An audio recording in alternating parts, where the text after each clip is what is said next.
મિત્રો જેવું કે તમે જોઈ રહ્યા છો આપણે જીપીએસસી ઓજાસની વેબસાઇટ ઉપર છીએ કે આમાંથી જીપીએસસીની જે ભરતીઓ બહાર પડે છે તો હાલમાં ઘણી ભરતીઓ આવેલી છે જીપીએસસીની તો એના વિશે આપણે જોઈશું બધું શિક્ષણ અધિકારીની છે લેડી ઓફિસરની છે એકાઉન્ટ ઓફિસરની છે ઘણી બધી ભરતી આવેલી છે અને જેમાં કરીને જો મામલતદારની આવેલી છે જો બે ભરતી જે છે માત્ર દિવ્યાંગ ઉમેદવારો માટે છે જેના નામ તમને કહી દઉં એક રોડ એન્ડ બિલ્ડિંગમાં મેનેજરની પોસ્ટ છે અને એક છે મામલતદારની કે જેમાં મામલતદારમાં ને એમાં ગ્રેજ્યુએટ ઉમેદવાર ફોર્મ ભરી શકે છે પણ એ કોના માટે છે જે દિવ્યાંગ હોય એના માટે છે સ્પેશિયલ જેમાં બીજા કોઈ ફોર્મ નહીં ભરી શકે એ સિવાય આપણે સામાન્ય બધા માટે જે ભરતીઓ બહાર છે એના વિશે આપણે વારા ભરતી શોર્ટમાં આપણે ખાલી એક નોટિફિકેશન જોઈશું પહેલાં તો ફીનું સાંભળી લો કે આ જે બધી ભરતી છે ઘણી ભરતી બહાર પડી છે જે આપણે એક વારા ભરતી જોઈશું એ તમે વિડીયોના એન્ડ સુધી રહો જેથી તમને બધાની માહિતી મળી રહેશે કયું શું છે બધું તો પહેલાં તો ફીની વાત કરીએ તો આપણે અત્યારે જે ભરતી જોવાના છીએ બધી ભરતીની ફી 100 રૂપિયા છે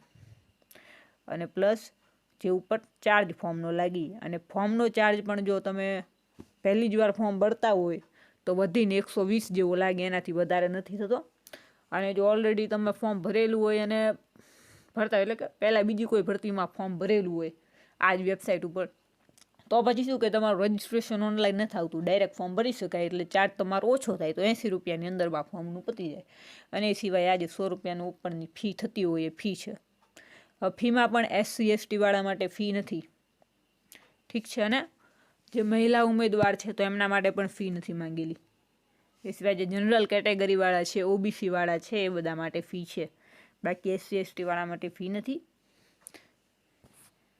અને છેલ્લી તારીખ આપણે જોઈશું તો આમાં એક તો લેડી ઓફિસરની છે જેની છેલ્લી તારીખ 3જી તારીખ એટલે કે આવતીકાલે તે છેલ્લી તારીખ છે અને સિવાયની બીજી જે બધી ભરતીઓ છે તે બધી ભરતીઓની છેલ્લી તારીખ બીજા મહિનાની 17 તારીખ ઠીક છે એટલે કે આ 17 ફેબ્રુઆરી છેલ્લી તારીખ છે તો હવે આપણે એક એક પોસ્ટનું જોઈશું તો પહેલાં આપણે જોઈશું લેડી ઓફિસરનું ઠીક છે તો આપણે આ નોટિફિકેશનમાં જઈ રહ્યા છીએ તો આપણું લેડી ઓફિસરનું નોટિફિકેશન છે ઠીક છે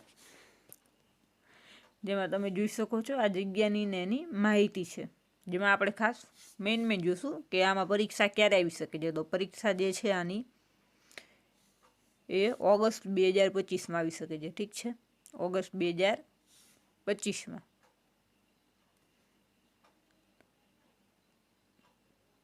હવે આગળ આપણે વધીને બીજું જોઈશું કે કઈ રીતે શું છે બધું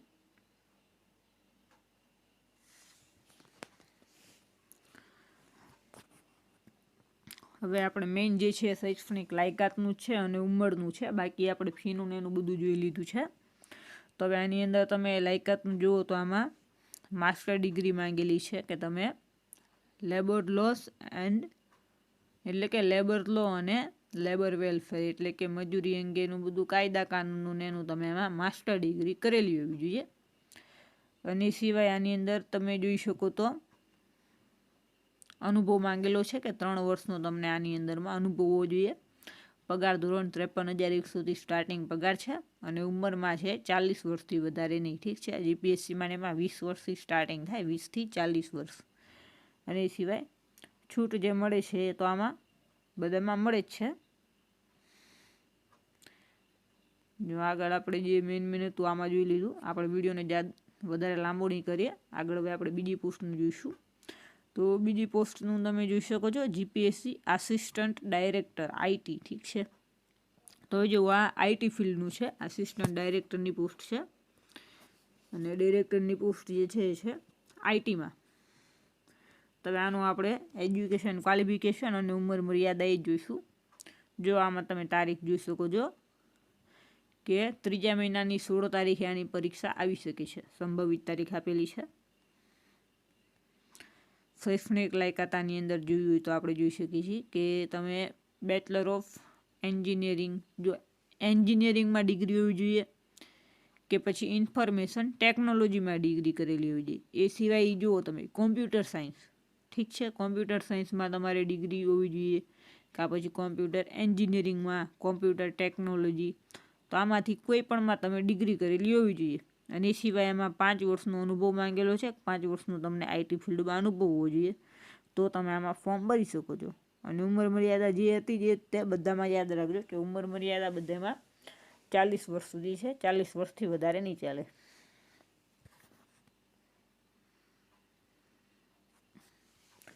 હવે આનાથી આગળ બીજું જોશું, ડેપ્યુટી ડાયરેક્ટર આઈટી. તો એમાં પણ એ જ છે, આઈટીનું જે હતું એ જ તે. નેક્સ્ટ આપણે જોઈશું એન્જિનિયરિંગનું છે, પછી ઇલેક્ટ્રિકલનું છે. ઠીક છે, જેને ઇલેક્ટ્રિકલમાં એન્જિનિયરિંગ કરેલું હોય, ડિગ્રી હોય, એમાં ફોર્મ ભરી શકે. આસિસ્ટન્ટ એન્જિનિયરનું છે. હવે જો ગ્રેજ્યુએશનમાં જુઓ તો બીકોમ વાળા માટે છે એકાઉન્ટ ઓફિસર. ઠીક છે, એ એકાઉન્ટ ઓફિસરમાં અનુભવને એવું નથી માંગેલું. જેમાં તમે જોઈ શકો છો કે ઉમેદવાર બીકોમ પાસ હોવું જોઈએ. તો આમાં તમે આગળ આ જોઈ શકો છો કે જો સૂચિત તારીખ પરીક્ષાની તમે જોઈ લો કે આની સૂચિત જે તારીખ છે એ 10/5/2025, એટલે 5મા મહિનાની 10 તારીખે પરીક્ષા આવી શકે છે આની. અને છેલ્લી તારીખ જે આગળ તમને કીધી તે ફોર્મ ભરવાની આપણે જે છે 22 તારીખ 17 તારીખ છે. ઠીક છે, 22 ને 17/2/2025 આની છેલ્લી તારીખ છે ફોર્મ ભરવાની. હવે આગળ આપણે એજ્યુકેશન ક્વોલિફિકેશનનું જોઈશું કે શું છે. તો જો આ તમે પહેલાં તો ઉંમરનું તો 20 વર્ષથી 37 વર્ષ છે આની અંદર. ઠીક છે, કે આ ગ્રેજ્યુએશન ઉપર જે પોસ્ટ છે એકાઉન્ટિંગની ઓફિસરની, તો 20થી 37 વર્ષ છે આની એજ લિમિટ, કે તમારે 37 વર્ષથી વધારે વર્ષ હોવાના જોઈએ. હવે આ સિવાય આપણે આનું બધું જોઈશું આગળનું એજ્યુકેશન ક્વોલિફિકેશનનું ને એનું. આપણે આમાં જોઈશું કે એજ્યુકેશન ક્વોલિફિકેશનનું કઈ રીતે છે. આ આપણું નોટિફિકેશન તો આ છે શૈક્ષણિક લાયકાત. ઠીક છે, શું છે આની અંદર કે બીકોમ. ઠીક છે, કે તમે બીકોમ કરેલું હોવું જોઈએ, કે પછી સીએ કરેલું હોવું જોઈએ, ICAA કે CMA, આમાંથી તમે કોઈ પણ કરેલું હોય કોર્સ, તો આની અંદર તમે ફોર્મ ભરી શકો છો. એકાઉન્ટ ઓફિસર ખૂબ સારી ભરતી છે, અને બીકોમનું છે એટલે કોમ્પિટિશન પણ ઓછું થઈ જવાનું સામે.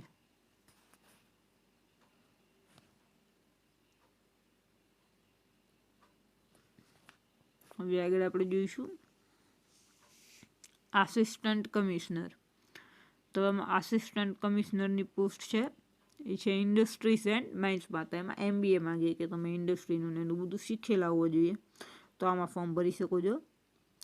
હવે મેઇન જો કે આમાં તાલુકા શિક્ષણ અધિકારીની ભરતી બહાર પડેલી છે.